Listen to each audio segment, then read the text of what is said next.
Halo semua, kembali lagi di SP Insight ya. Di video kali ini kita akan melanjutkan materi aritmatika sosial khusus di matematika kelas 7. Di video yang ketiga kali ini ya, karena sudah ada 2 video sebelumnya, silahkan dicek di playlist aritmatika sosial. Kita akan khusus membahas tentang pajak yang terdiri dari PPN dan PPh, kemudian bunga tunggal. Oke, sudah siap ya? Yuk kita mulai saja materi kali ini. Konsep dasar bunga tunggal. Pak Rudi berencana meminjam uang di bank sebesar 20 juta selama 1 tahun. Nah, di perjalanan ada beberapa bank yang menawarkan pinjaman 20 juta dengan bunga tertentu. Ya, untuk bank pertama memberikan bunga sebesar 20% per tahun. Kemudian untuk bank kedua memberikan bunga sebesar 2% tapi per bulan. Dan bank ketiga langsung memberikan bunga ya 5 juta untuk besar pinjaman 20 juta selama 1 tahun. Sekarang coba bantu Pak Rudi, kira-kira akan memilih bank 1, bank 2 atau bank 3 untuk meminjam uang selama 20 juta. Sudah? Ya, untuk model seperti ini ya, kita pertama langsung saja kita hitung berapa besar bunganya dari persentase yang diberikan tentunya ya. Karena ini 20%, berarti 20 per 100 dikali besar pinjamannya. Pinjamannya 20 juta, berarti 20 per 100 kali 20 juta. Coret nolnya 2, jadinya 20 kali 200 ribu, jadinya 4 juta. Berarti bank pertama memberikan bunga 4 juta 1 tahun. Terus untuk bank kedua, sama caranya dengan bank pertama ya. Kita cari dulu 2% dari 20 juta, berarti 2 per 100 kali 20 juta. Didapatkan 400 ribu. Ingat ini per bulan, yang diminta 1 tahun berarti tinggal dikalikan 12 kali 400 ribu, didapat 4.800.000 untuk bunga yang diberikan oleh bank kedua. Terus bank ketiga sudah langsung ya, untuk pinjaman 20 juta ya sudah, bunganya 5 juta. Sekarang Pak Rudi harus memilih bank 1, bank 2 atau bank 3. Ingat ya, karena Pak Rudi ingin meminjam, berarti bunga yang diharapkan kira-kira bunga yang paling besar atau bunga yang paling sedikit atau malah bunga yang tengah-tengah.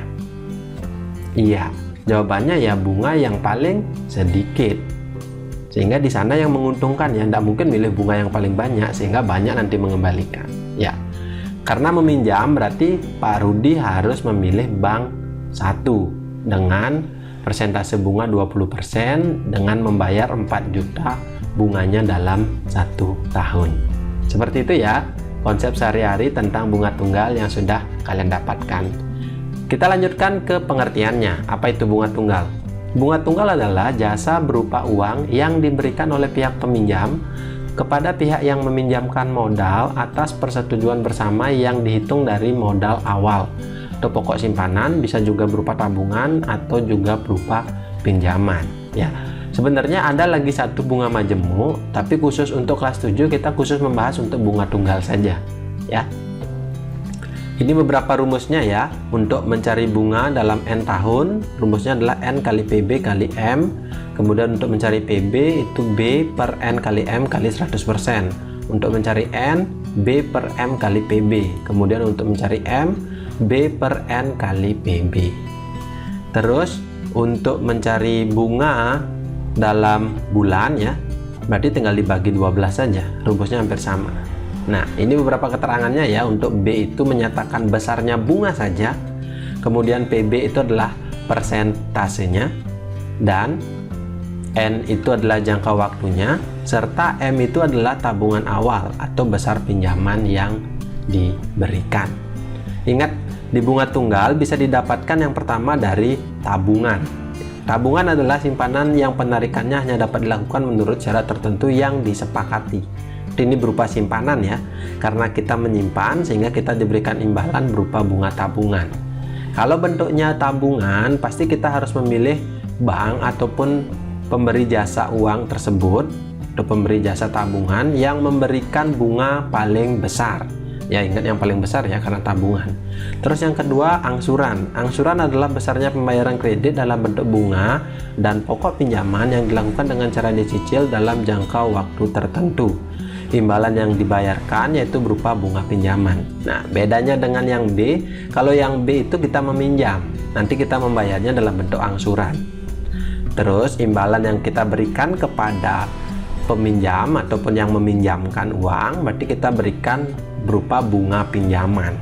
Kalau bentuknya pinjaman, pasti kita harus memilih bank ataupun pihak yang memberikan pinjaman dengan persentase dan juga bunganya yang paling kecil, sehingga lebih sedikit mengembalikan.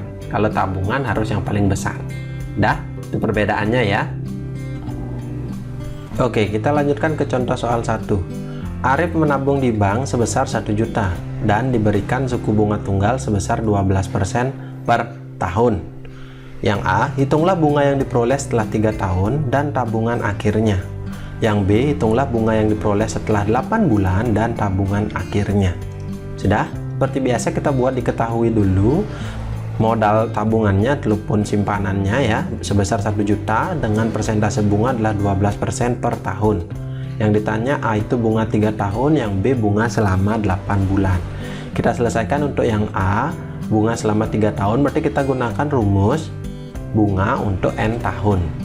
Tinggal kita substitusikan, berarti 3 kali 12 per 100. Kenapa 12 per 100? Karena 12% kali 1 juta. Coret nolnya 2, ini juga 2. Tinggal kita kalikan 3 kali 12 kali 10.000. Jawabannya adalah 360.000. Bunganya saja ya. Karena diminta juga tabungan akhirnya, sehingga tinggal kita jumlahkan 1 juta tambah 360.000. Jadinya 1.360.000. Kemudian untuk yang B, bunga selama 8 bulan. Berarti rumus yang kita gunakan adalah bunga untuk N bulan. Tinggal dibagi 12 ya. Berarti 8 per 12 kali 12 per 100 kali 1 juta. Dicoret dulu ini 100, nolnya 2, ini juga nolnya 2, kemudian ini 12, ini 12. Ingat ya, dalam mencoret hanya bisa dicoret yang di bawah dengan yang di atas. Ya, jangan yang sejajar. Ini sama ini dicoret, jangan. Yang di bawah dengan yang di atas. Sudah? Tinggal dikalikan 8 kali 10.000. Jadi 80.000. Bunga selama 8 bulan. Karena diminta tabungan akhirnya, tinggal kita jumlahkan 1 juta tambah 80.000, jadinya 1.080.000. Bagaimana? Mudah kan ya? Contoh soal 2. Ada bank, kemudian Pak Danar harus mengembalikan uang sebesar Rp2.250.000 selama 1 tahun.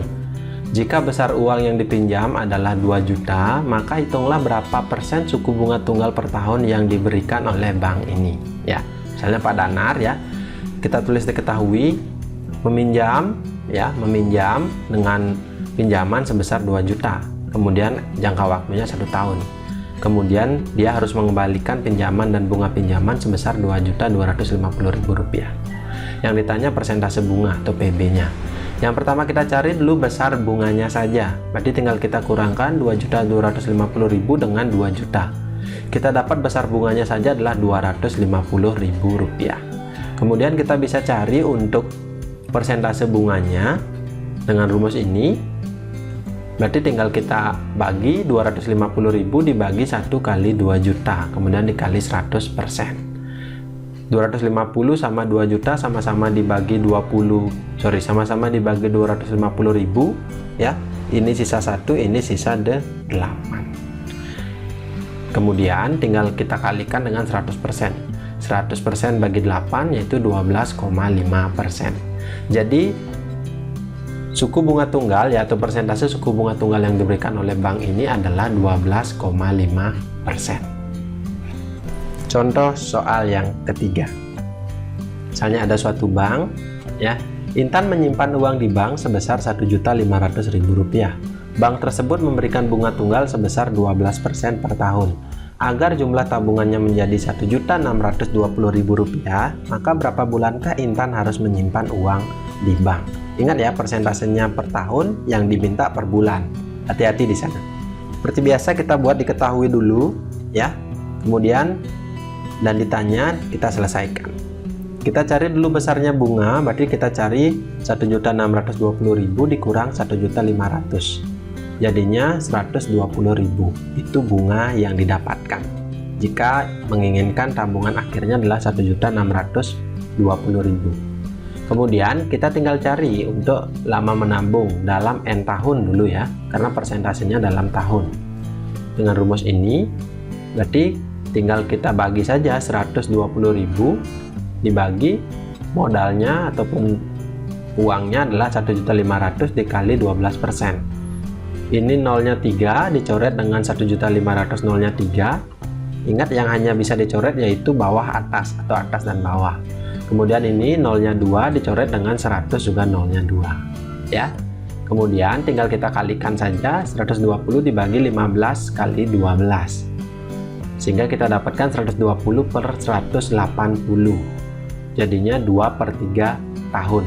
2/3 tahun ini berapa bulan? Tinggal kita kalikan 12, didapat 12 dikalikan 12 ya, berarti didapat 8 bulan. Jadi lama Intan menyimpan uang di bank tersebut yaitu selama 8 bulan jika menginginkan jumlah tabungannya menjadi Rp1.620.000. Gimana? Mudah kan ya?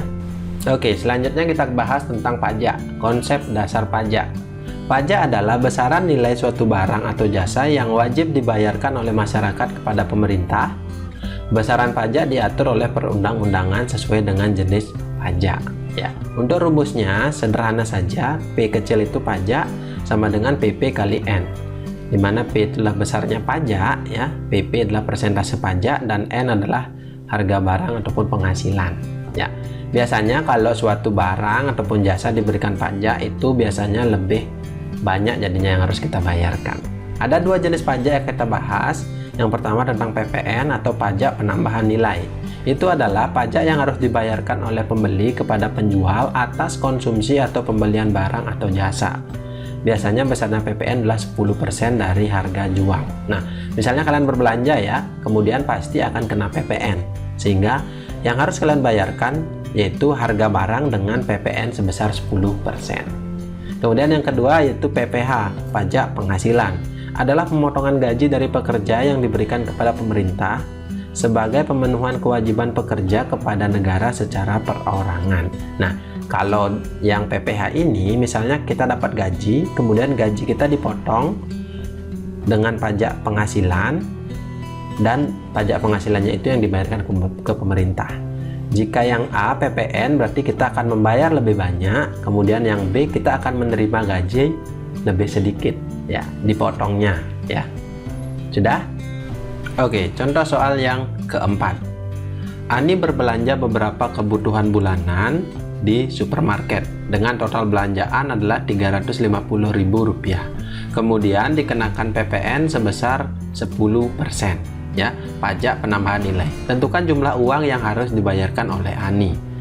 Tentunya ya, karena berbelanja 350.000 ya Ani ini di supermarket ini, tidak mungkin Ani akan membayar 350 karena dikenakan PPN 10% pasti akan membayar lebih dari 350. Nah, kita akan cari berapa uang yang dibayarkan. Seperti biasa, tulis dulu diketahui N-nya itu adalah total belanjaan 350.000, persentase pajaknya adalah 10%. Yang ditanya adalah uang yang harus dibayarkan. Kita selesaikan, ada dua cara ya. Untuk cara pertama, tinggal kita cari dulu 10% dari 350.000. 10 per 100 kali 350.000. Jawabannya adalah 35.000. Terus karena diminta berapa uang yang dibayarkan, berarti pajaknya 35.000. Tinggal kita jumlahkan 350 tambah 35.000. Jadi uang yang harus dibayarkan adalah 385.000. Ditambah pajak sudah itu ya. Sudah, ini cara biasa. Terus cara cepatnya ada, cara yang kedua. Tinggal kita langsung jumlahkan untuk persentase pajak totalnya ya. Berarti 100% ditambah berapa PPN-nya. 10% jadinya 110%. Terus tinggal kita kalikan saja 110% ini dengan total belanjaannya 350.000. Coret nolnya 2, ini juga coret nolnya 2, tinggal kita kalikan 110 kali 3.500. Jawabannya adalah sama, Rp385.000. Jadi jumlah uang yang harus dibayarkan Ani adalah Rp385.000. Gimana? Mudah kan ya? Kita lanjutkan ke contoh soal yang kelima. Seorang pegawai negeri di suatu departemen mendapat gaji per bulan Rp2.500.000. dengan penghasilan tidak kena pajak Rp900.000. Jika besar pajak penghasilan 15%, berapa besar gaji yang diterima pegawai negeri tersebut? Jadi ini pegawai negerinya ya, mendapatkan gaji seperti biasa kita tulis diketahui dulu. Gaji pokoknya adalah 2.500.000, kemudian yang tidak kena pajak 900.000 dengan persentase pajaknya 15%. Berarti berapa gaji yang diterima? Kira-kira gaji yang diterima lebih besar dari 2.500.000 atau lebih sedikit? Ya, tentunya lebih sedikit ya. Tinggal kita selesaikan saja langsung, kita cari ya. Nah, besar gaji yang kena pajak, berarti tinggal kita kurangkan 2.500.000 kurang Rp900.000.